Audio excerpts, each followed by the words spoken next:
What is going on, everyone? Today I'm going to show you how to replace your license plate light on your 99 to 2004 Jeep Grand Cherokee, also known as the WJ.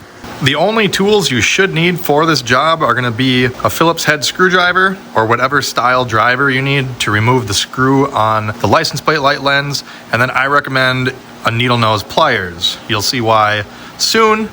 And then you'll need a new 194 style bulb.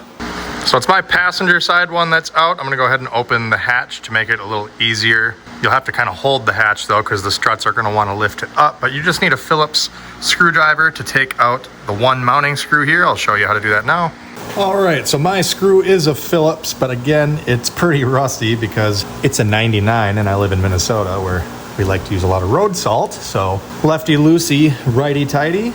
Lefty-loosey or counterclockwise there, and then you may need to use a small flathead screwdriver if it doesn't just pop down by itself, or you could probably use the Phillips here and just get in the corner and just kind of pry it down. Now you want to pull the side down with the screw first and then over a little bit because there's these little fingers on the other side. You can see it. Oh, there, my glove just got hooked on it right there. There's another one of these on the back side here, so they got to get tucked up above this when it goes together. Now the reason I recommend the needle nose is, at least on my Jeep, you can't pull very far. Like the wires, they don't have a lot of give. This is the socket right here that holds the bulb. And what we're gonna do is just grab it with the needle nose pliers, and then we're going to rotate the housing itself or rotate the pliers, either or, but you gotta rotate counterclockwise about a quarter turn, and then you can just pull it apart. You can see it's got 4 little notches here, and there's corresponding notches on the socket. So basically what you're doing is you're twisting it so that those line up and you can pull it out. Now, if you're replacing this entire housing, now's the time to do it. This is just my winter beater. It's still okay. I'm just gonna pop a new bulb in. So the next step is gonna be just simply grab the socket and then wiggle and pull straight out from it to remove the old bulb. Now you'll want to inspect the socket for any corrosion or being melted or burnt or broken pins, because if you got bad connection, it's still not gonna work even if you pop a new bulb in there. You can see my hand's getting a little dirty. There's some rust starting to happen, but make sure that the ignition is off and the light switch is turned off. You don't want the lights on when you're doing this. You don't want to grab a hot bulb because you'll burn yourself. I recommend wearing rubber gloves to do this because you don't want to get your oils from your skin on the new bulb when you put it in. Otherwise, it'll form hot spots when it turns on and burn out prematurely or blow up. So I'm going to clean this out a little bit and then we'll get that new bulb in. I will take our new 194 bulb, and it's kind of hard to see, but on each side, here you can kind of see it. There's like this horseshoe shaped metal contact, and then there's another one on the adjacent and opposite side. Those are your contacts for making it work. So they need to not be going into a corroded socket. I got the lights on now just so I can push this in and see if it works. Junk connection. Need to do a little bit more cleaning. I'll pull this back up.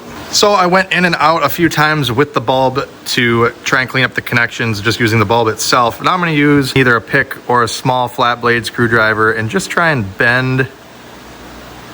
See how I bent that contact up just a little bit? So now it should in theory make a little bit better connection. I'm going to do the same on this side. Doesn't have to be anything crazy.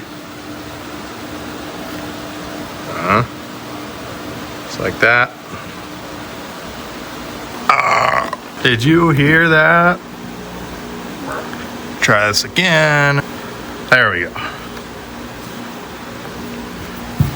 Now we'll take the needle nose again and get your 4 tabs on the socket lined up with the 4 little cutouts here. They're all the same size, so it doesn't matter as long as it's clocked enough to get it started. There you go. And now once you can see here that the socket is flush all the way up against the housing, keep constant pressure and then just rotate the socket clockwise. Be careful not to, as you can see here, the pliers are very close to this plastic little tab and we don't want to break that off because we need that to mount the light. So there we go.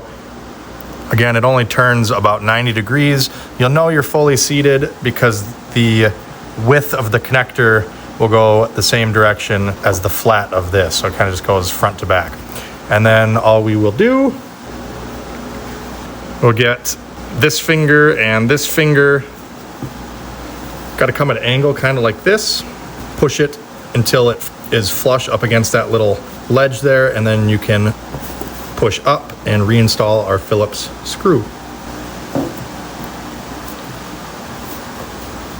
Now don't go too tight, you don't want to crack the plastic, just kind of, you'll feel the screw bottom out, and then just a little, that's it, just needs to be cinched tight, and we're done.